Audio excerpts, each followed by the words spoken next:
Le sens du mot paix pour moi, c'est de me savoir aimer de Dieu. Je vais partir de là.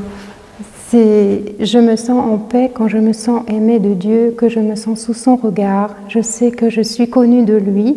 Il sait ce que je pense, il sait mes intentions, il sait mes failles, mes pauvretés, mes faiblesses, et malgré tout, il m'aime. Et je pense que la paix carmélitaine part de là. Quand on se sait totalement aimé de lui, en confiance avec lui, c'est cela qui va nous aider aussi après à gérer toutes les relations. Sinon, je pense que les conflits sont un don de Dieu aussi, parce que c'est une pédagogie divine. Le Seigneur a créé tous les êtres différents. Nous sommes toutes différentes. Et cela plaît au Seigneur, il l'a fait, il nous a créés ainsi, et il nous a appelés ensemble. Et donc il y a forcément des frottements, des agacements, des frictions, il faut apprendre à s'ajuster petit à petit. Et donc les conflits, s'ils sont vraiment écoutés comme une pédagogie divine, vont nous aider à cheminer vers la purification de l'âme. Ils vont être un révélateur de nos failles, de nos défauts, de nos pauvretés. Et si ensuite nous nous posons devant le Seigneur et que nous reconnaissons cette vérité de notre faiblesse devant lui, qui nous aime quand même, comme ça, il va aussi pouvoir nous en purifier, nous en guérir petit à petit.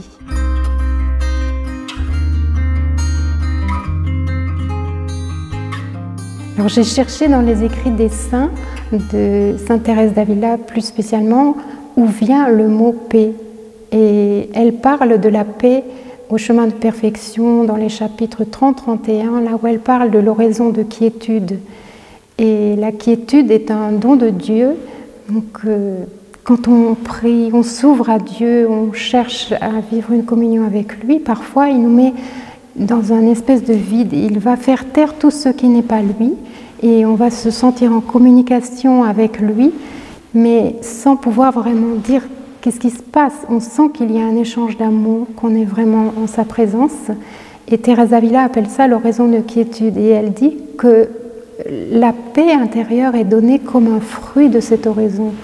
Et elle précise que cette paix intérieure est un don de Dieu, qu'aucun effort humain ne peut produire. En fait, on peut nous disposer à la recevoir.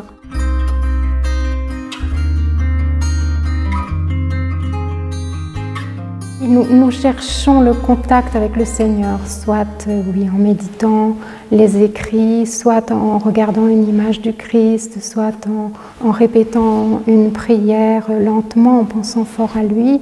Mais la paix intérieure sera un don qu'il nous donnera quand il voudra. Elle n'est pas le fruit de nos efforts, en fait. Nous ne pouvons pas la prendre, nous pourrons la recevoir. Pour la recevoir, nous devons nous ouvrir au Seigneur. Je pense que quelqu'un qui a fait la paix en soi, qui est libre devant Dieu, qui est plein de son amour et de sa charité, est quelqu'un qui va rayonner la paix. Quelqu'un qui est en paix avec soi n'a pas besoin de jouer des coudes pour se faire remarquer. Il est rempli par l'amour du Seigneur.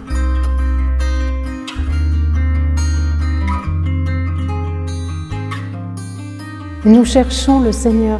C'est déjà la première chose que l'on fait quand on se lève le matin, c'est de prendre contact avec lui par la prière, d'ouvrir notre cœur par la vie d'oraison, de chercher à la recevoir pour pouvoir ensuite en vivre dans les relations. Il y a une citation de Thérèse d'Avila au chemin de perfection dans le chapitre 6, où elle dit que celui qui veut obtenir la paix intérieure au Carmel doit être attentif à 3 points des constitutions. Le premier, l'amour que l'on se doit les unes aux autres. Le deuxième, le détachement de tout le créé, puisque les attachements sont souvent source de conflits. Et le troisième, elle dit l'humilité. L'humilité. Et elle dit, bien que je le cite en troisième, c'est le plus important de tout et c'est la source de toutes les vertus. Je pense aussi à une citation d'Élisabeth de la Trinité où il dit « Rien ne peut troubler l'humble. Il possède la paix invincible parce qu'il s'est précipité si bas que personne n'ira le chercher là-bas. » On voit la petite Thérèse qui passe en dessous des épreuves Et en fait, c'est une manière de reconnaître, oui, je ne suis que ça, oui, j'ai eu tort, oui, dans la mesure où on apprend petit à petit à être vraiment oui, comme Marie, à dire oui à ce qui est, au réel, à la vérité. Alors Séraphin de Sarov dit « Cherche la paix et poursuis-la et des milliers de personnes autour de toi trouveront le salut ». Quand je pense que la paix est un don de Dieu, que Dieu est amour et que l'amour est forcément diffusif. Une personne qui est en paix avec elle-même sera pacifiante, même au milieu d'un groupe, même peut-être par son silence ou par sa présence ou par sa façon d'être. Nous croyons beaucoup à la diffusion de la grâce à travers nous, puisque sinon, un Carmel, comment rayonnerait-il autrement ?